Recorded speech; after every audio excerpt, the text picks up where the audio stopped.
We're continuing coverage here on day 2 at Arch Madness. I'm Ioana Kekatos, and this is our analyst, Eric Moran. In our Game 5, the quarterfinal, 2-seed Drake completely blew out 7-seed Illinois State. So tell me, Eric, who were the star players in the game? Well, I would say that the star players really came from Drake and forward Tremel Murphy. He had a big game. He shot for 26 points throughout the contest, and he went 11 of 15 from field goal range. And also guard Anthony Murphy. He also had a big game as well, scoring 16 points. And both of these two players played a really pivotal role in keeping the lead throughout the game, and especially down the stretch. Awesome. So then kind of going off of that, what was the key turning point in the game? I would say the key turning point actually happened around in the middle of the first half, probably around when Drake actually had a 15-point scoring run. And during the first half, Drake actually shot 52% from field goal range and 62.5% from three-point range. And Illinois State, quite frankly, they could not keep up. They could not keep up with Drake, and they only shot 25% from field goal range and 7.1% from three-point range. So ever since that 15-point difference between the two teams, they were unable to come back. Well, thank you for your analysis, Eric. RSL reporter Amelia Ickes was at the post-game conference with the winning team coach, and she has more on that. I'm RSL reporter Amelia Ickes reporting after Game 5 of the Missouri Valley Conference tournament, in which the number 2 seed Drake Bulldogs defeated the number 7 seed Illinois State Redbirds. Forward Nick McGlynn of the Bulldogs was taken out of the game early on due to a knee injury. While the team maintains a hopeful attitude regarding the injury moving forward in the tournament, guard Brady Ellington says that the team has a strong next man up mentality in regards to injuries during games that keep the Bulldogs moving forward. Head coach Darian DeVries says that the team presented the same tremendous effort and resiliency that they've had all season on the court tonight. On the Redbird loss, head coach of Illinois State Dan Mueller says that the Redbirds picked a bad day to have a bad day, and Drake played great today. The Drake Bulldogs will move forward to the semifinals and play the winner of Game 6 tomorrow evening. For the Rambler Sports Locker, I'm Amelia Ickes. I'm here with our analyst Connor Bergen, who covered Game 6, where the 6th seed Northern Iowa beat 3rd seed Southern Illinois 61-58, and it was a very close game up until the end. And I know after the post-game press conference, some news were released about Southern Illinois. So, Connor? Yeah, so in the post-game press conference, head coach of Southern Illinois, Barry Hinson, announced that he would be stepping down as head coach of the team that he's been head coach for since 2012. Hinson said in the press conference emotionally that last season he and the school had made a pact that if the team did not make it to the NCAA tournament or the NIT tournament this year, he would step down. They lost in the quarterfinals, so Hinson unfortunately held true to his words and will be stepping down as head coach of Southern Illinois. So going off of that, Connor, can you just go over the final moments of the game and what that was like? Yeah, so this game, game number 6, was definitely the game of the tournament, went down right to the wire. After Southern Illinois had been down by as many as 11 points in the second half, Aaron Cook hit a big-time three-pointer with 30 seconds left to retake the lead, 58-57. After a Northern Iowa timeout, they came down the court. Freshman A.J. Green knocked down a turnaround jumper to take the lead right back, 59-58. Then Southern Illinois didn't elect to call a timeout. They pushed it up the floor. Aaron Cook tried a left-handed floater. It just went off the rim. 4 seconds left. That was their last real opportunity. After 2 Northern Iowa free throws, Southern Illinois missed a contested three-pointer at the buzzer, and they went down. Northern Iowa completed the upset. And it seemed very tense for both sides throughout the game. So tell me how the feeling was throughout the game. Yeah, this was tournament basketball at its finest. Super physical game, super intense.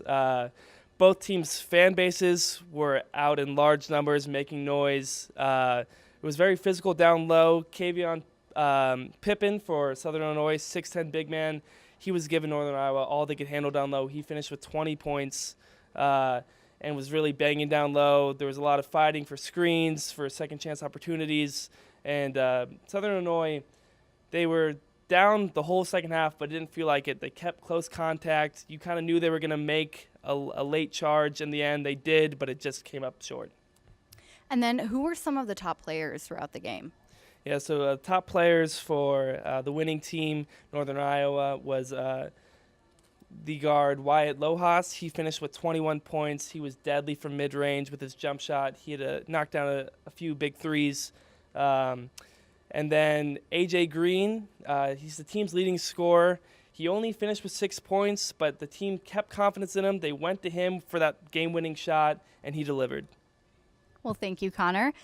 So we had our other analyst, Eric Moran, at the post-game press conference. So, Eric?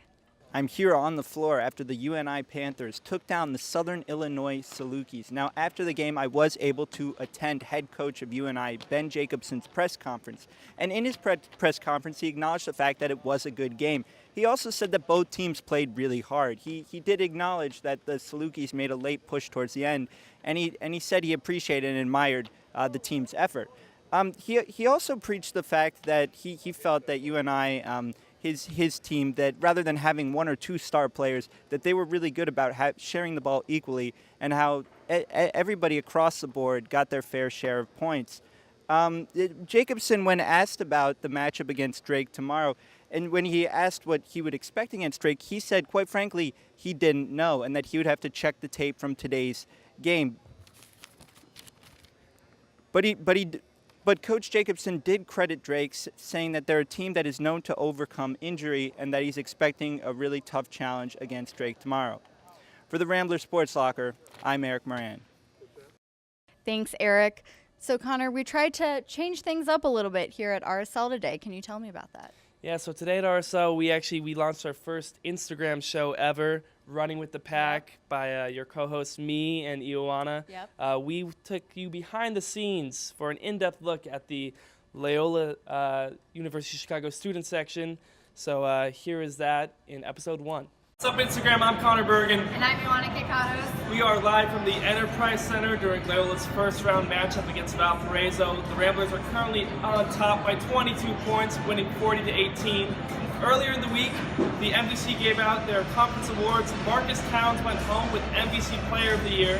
So we're going to take it to the fans today, and we're going to ask them some questions and have them give awards to some of the players. Yeah, this will be Loyola's all-fan team selections. This is Running with the Pack. Let's go. So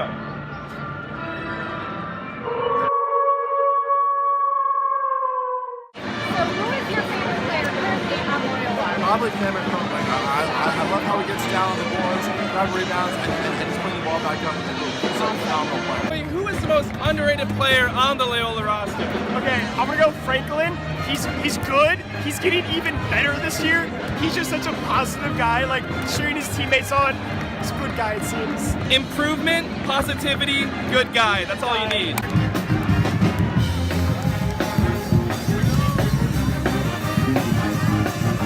So I'm here with Eric. Eric, who do you think would be the best player to have as your best friend? Probably Cooper. He seems pretty cool. We're the same age, so probably have most in common with us. Another Eric. Eric, this question is, who's a player you're most likely to see in a dining hall?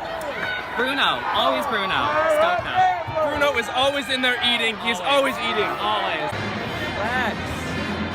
Flex.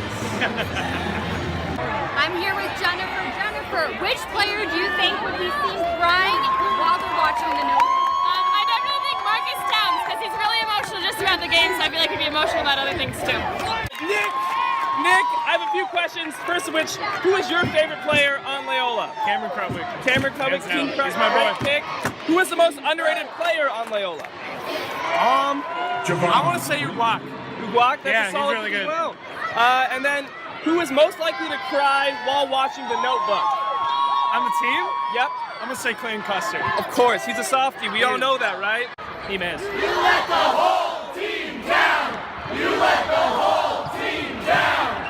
So the Loyola Wolfpack dished out a lot of awards today. Bruno Skoknas getting recognized for eating in dining halls. Franklin Agunane is getting some praise for his positivity. But our most important award of the night was who was most likely to cry while watching The Notebook.